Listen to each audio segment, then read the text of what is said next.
So today we kick off our 3-week series called Multiply. Multiply is a word that you're going to hear a lot over the next year. It's one of the primary themes, if not the primary theme for our church this year.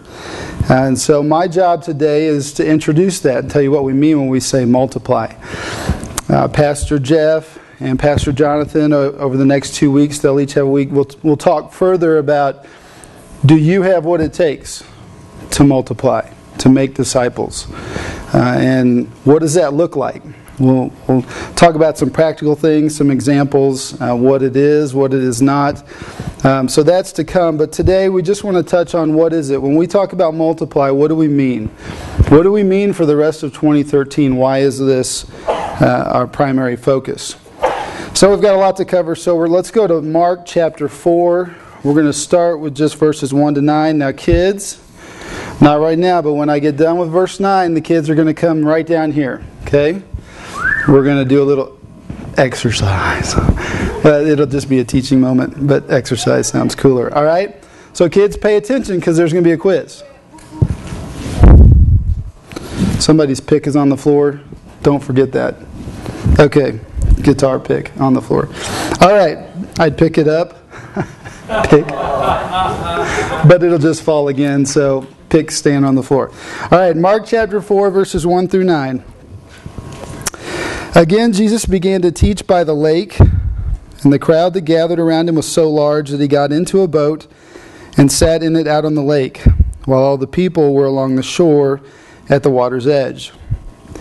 He taught them many things by parables, and in his teaching he said, "Listen, a farmer went out to sow his seed. As he was scattering the seed, some fell along the path, and the birds came and ate it up. Some seed fell on rocky places, where it did not have much soil. It sprang up quickly because the soil was shallow, but when the sun came up, the plants were scorched, and they withered because they had no root. Other seed fell among thorns, which grew up and choked the plants, so that they did not bear grain. And still other seed fell on good soil. It came up, grew, and produced a crop, multiplying 30, 60, or even 100 times. And Jesus said, 'He who has ears to hear, let him hear.'" All right, kids, why don't you come down front? Right down in this area. All right, we're praying against reverb here. All right.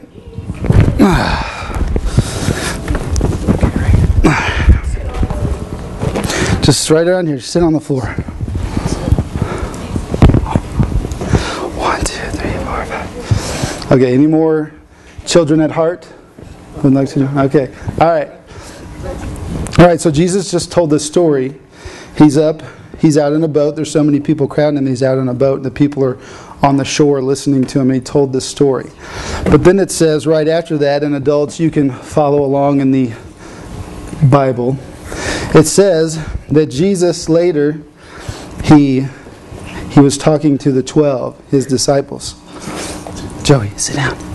Sit down right there. Sit down right there. There you go. All right. Jesus was talking to the 12, okay, his followers. And they asked him the meaning of the parable. And what did Jesus say? Jesus said, "The secrets of the kingdom of God have been given to you. But those who are outside, the rest that were listening, they don't know these secrets because," and he talks about what the Old Testament prophet Isaiah said. Isaiah said they would have ears, but they wouldn't be able to hear. And they would have eyes, but they wouldn't really see what was happening in front of them. Or else they would turn to him and ask for forgiveness. And so this is why Jesus taught in parables. It was to help teach them in simple ways that they can understand. So he explains to his disciples, okay, explains to them what this story of the seeds mean. Now I know many of you have heard this story before. So the first type of seed, the first seed fell on, he tells us what the seed is. The seed is the Word. What's the Word? What's the Word? The Bible. The Bible. All right. The Word of God, what God says to us. So the seed, we have this picture, there's a farmer and he's throwing seed. In the old days, they would just walk along, they'd have a bag, and they would get their seed and they would just toss it. They'd have a handful of seed. Have you ever seen seed? Anybody eat sunflower seeds? Okay. So different kind of seeds for different kind of crops. If you want to grow corn, what kind of seeds would you plant? Corn seeds. Corn seeds. You're smart. You're head of the class today. Okay, if you wanted to plant wheat, what kind of seeds would you plant? Wheat. What if you wanted to grow... Flowers. What else grows on something? Apples. Tomatoes. Tomatoes. What kind of seed would you plant? Tomato seeds. You guys are good. Okay, so the farmer's scattering seed. He's throwing it. But it falls on different types of surfaces. The first one he says is the path. Kind of like the street. If we were to go out the street out here, that would be the path where people walked it and the ground had gotten trampled down to where it was so hard that the seed couldn't get into the soil. And he says what happens there is the birds of the air come and they pick off the seed and eat it. That's like the devil. Some people are like the path. When they hear the word never really gets in. They don't think about it. They don't pray about it. They don't ask God about it. And so the devil comes and takes it away, and they forget about it. The second kind of surface that it fell on was rocky places, kind of like the gravel. You know, across the street in the RV park, okay, there's gravel. It's where they park their vehicles, all right? It would be like that. Some seed landed in the gravel.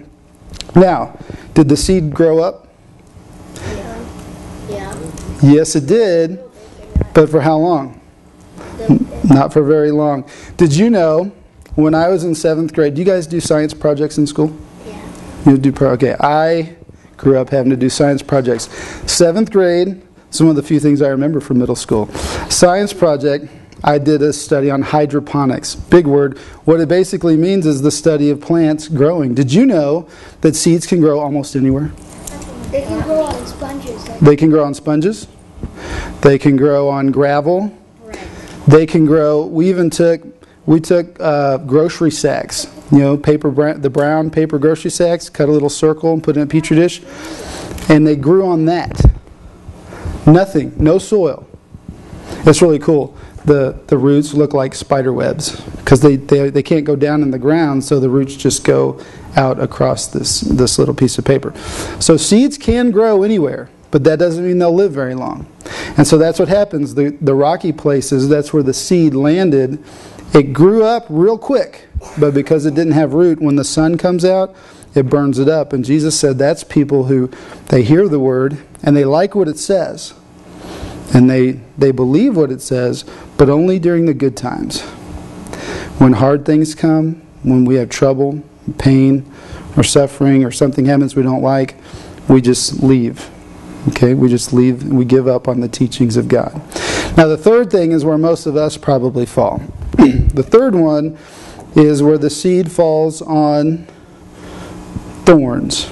Okay, and what did Jesus say happened to that seed? Did it grow?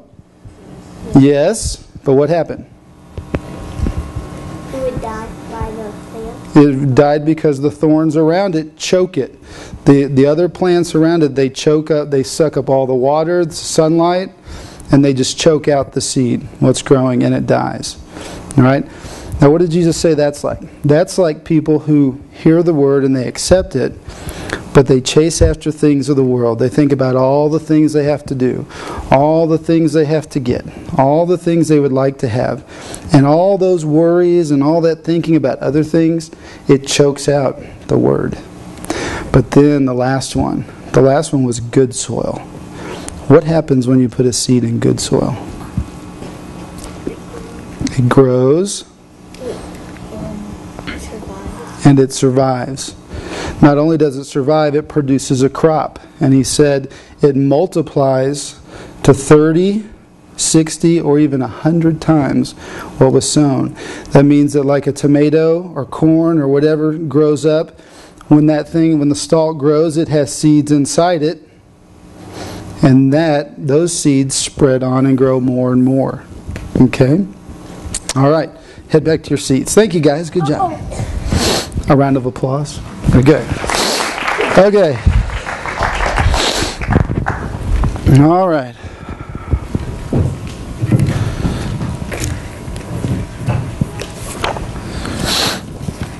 All right, in this parable there are 4 categories, but only one multiplies.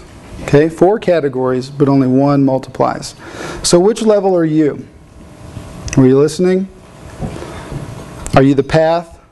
Never really dwell on the word. We might hear it on the radio or hear it at church, but don't really think about it. Don't really stop to reflect what it means or even try to live it out. Are you maybe a rocky place like gravel, where you hear the word and it sounds real good, but when it really comes down to where push meets shove, as my grandparents used to say, when push comes to shove, when it gets hard, when it's hard to live out, or when we have pain or trouble or suffering, do we give up on it? Most of us, many of us, are probably in category number 3. We're the thorny. We're stuck in the thorns. We're chasing after the things the world has to offer. We're worried about the things of the world. And those worries and those thoughts, those desires, what we want, what we need, they choke out the word and they make it unfruitful. Well, we all want to be in the 4th category, which is the good soil that multiplies. The catch is, we can't say we're in the good soil unless we can for sure say we're not in the other 3. And then beyond that, we still can't say we're in the 4th category, in the good soil, unless we're multiplying, producing a crop. Now listen to what Jesus said. You and I, if we wrote it, we would probably say to produce a crop 2, 5, or 10 times what was sown. What numbers did Jesus use? 30, 60, and 100. So the minimum of good soil is 30. To reproduce, to multiply ourselves 30 times over in this lifetime. By the way, many of you may know this, you may not. A seed, for it to grow, it must die. A seed has to be thrown into the ground and then it dies. And as it dies, then what the life that's in the center takes root and it grows. All right? So, what we say about what category we're in doesn't really matter. The crop is the evidence. So how's your crop? All right, so what does it mean to multiply? Let's go to Matthew chapter 10, verse 24 and 25. Now really we're just going to get the first half of verse 25. All right, Matthew chapter 10. Boy, Matthew was long-winded. Okay, there we go. Matthew 10, 24 and 25. A student is not above his master.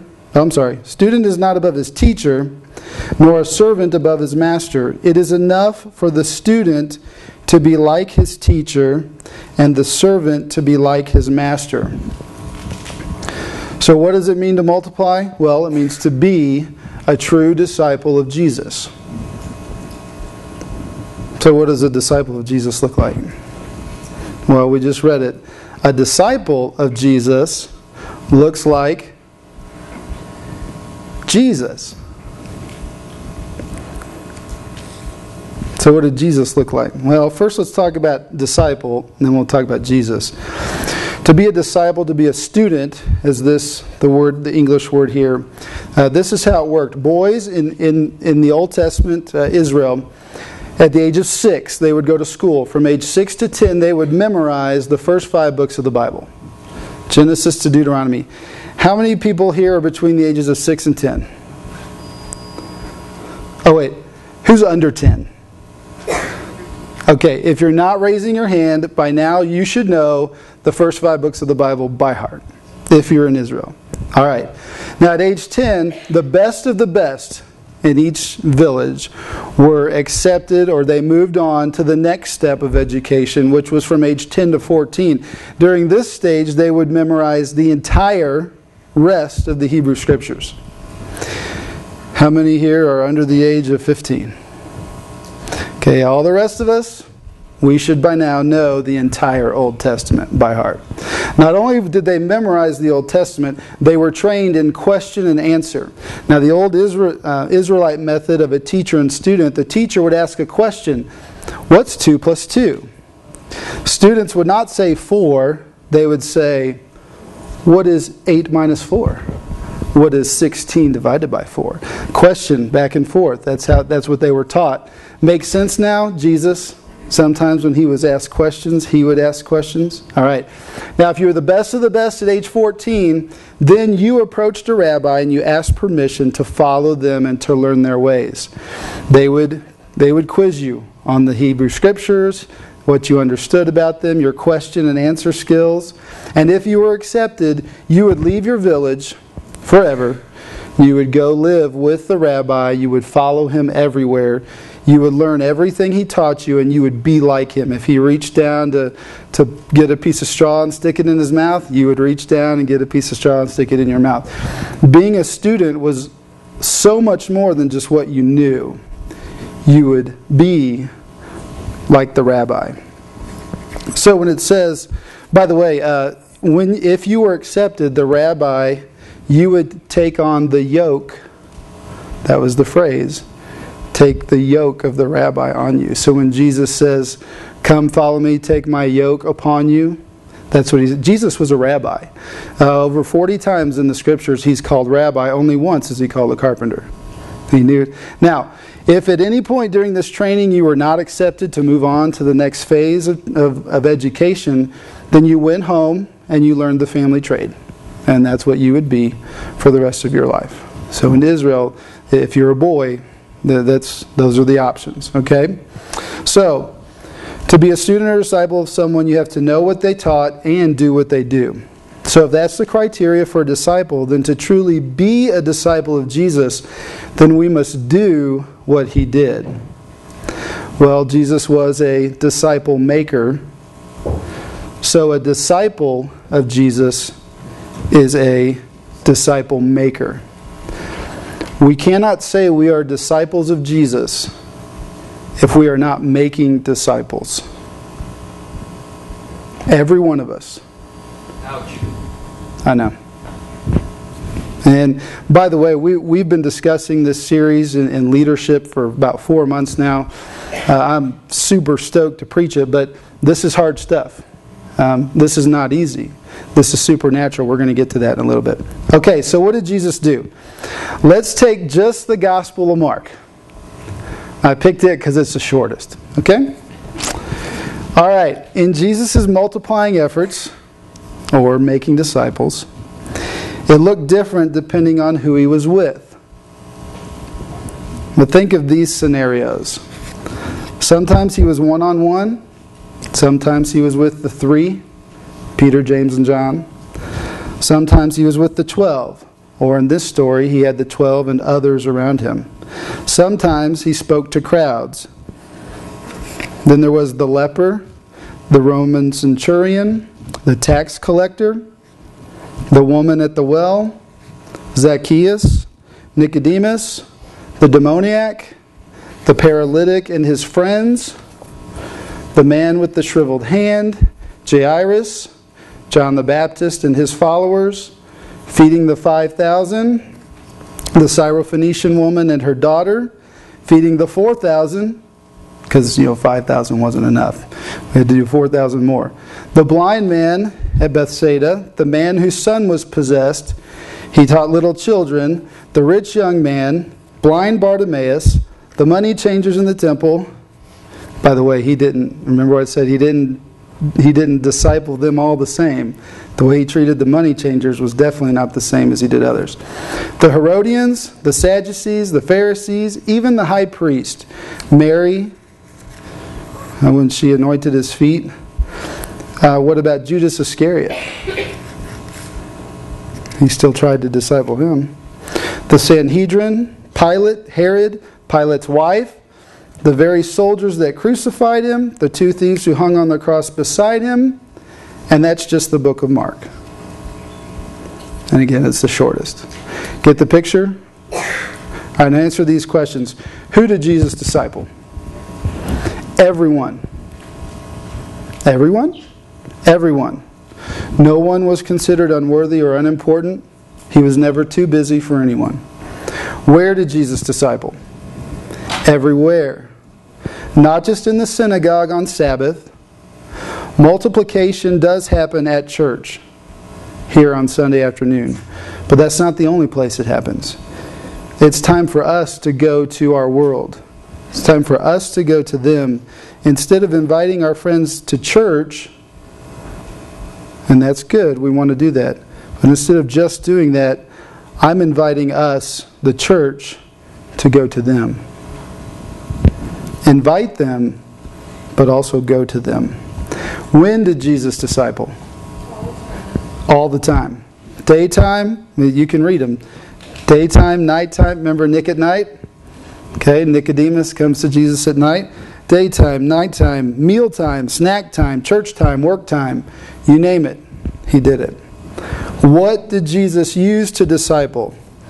Everything at his disposal. A well, a house, a church, at the marketplace, on the road, you name it. And what methods? How? How did Jesus disciple? Every way he could think of.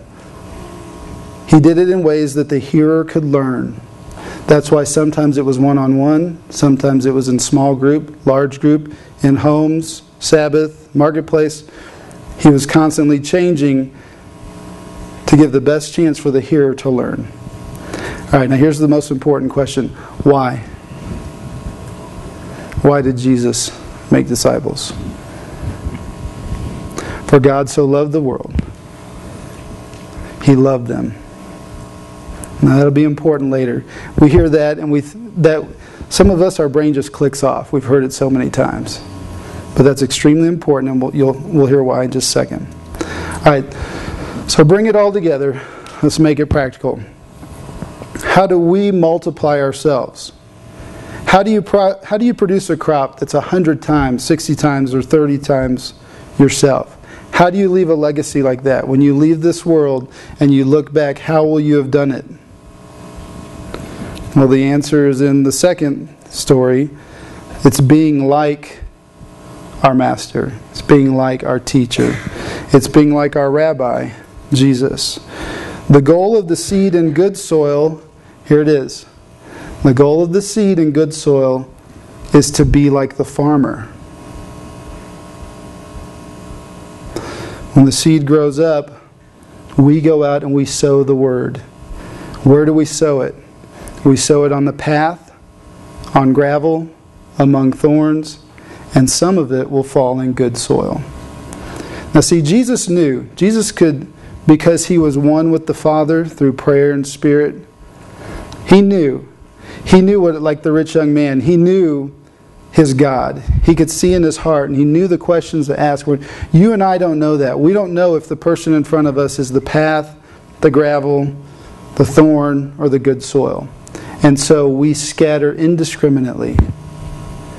We scatter everywhere, everyone, every day, every way. We scatter seed. All right, 1, 2, 3, and then we're done.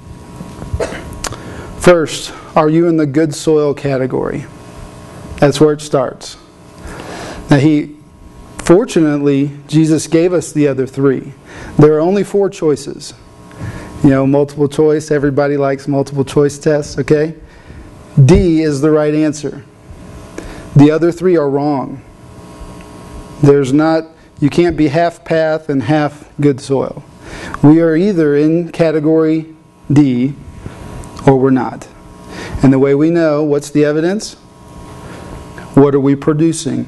Is there any kind of crop coming up around us from the people that we are investing our life in?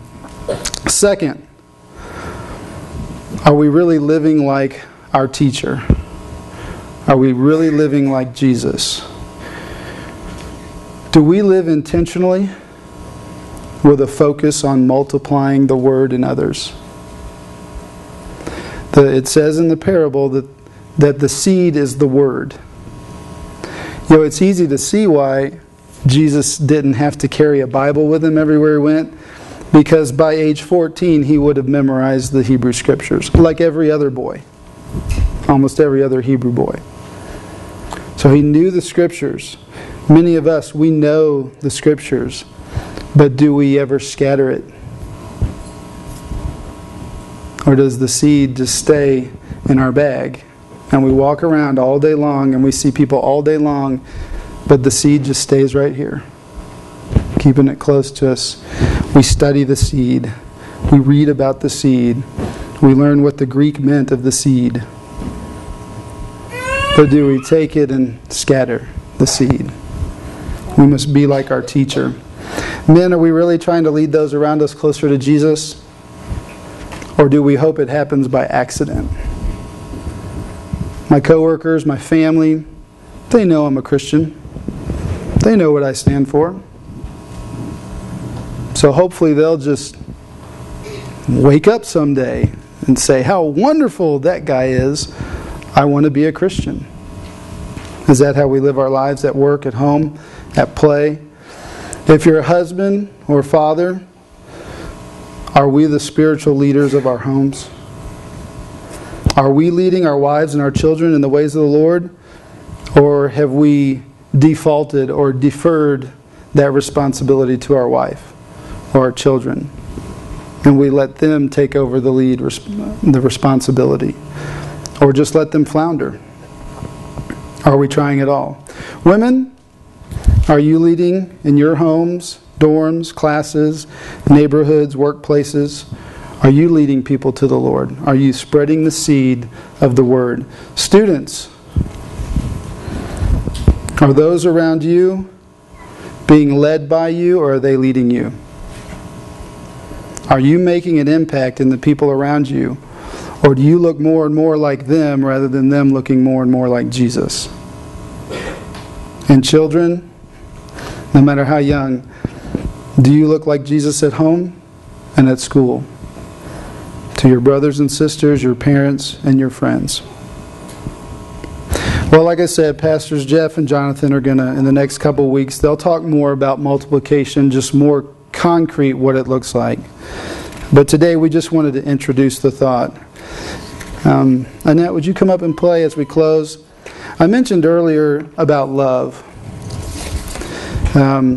Before I talk about that, we are made differently, and God does that because there are lots of different types of people to reach.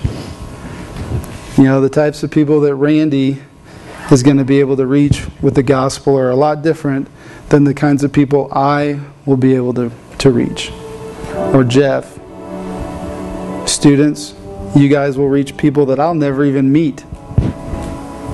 And I'll reach people that you'll never meet. All my neighbors, everybody I come in contact with.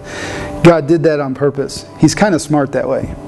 He made us different and He put us in different places because there are people everywhere of all shapes and sizes and color who need to know about Him. And so we all come here together on Sunday, and that's the only 4 hours where we're all together. And the rest of the week is like the picture. I don't know if you can see it. See the nail print in the hand? Love that picture. We are the seed. Okay? Well, the Word is the seed. And Jesus, our teacher, is scattering the Word.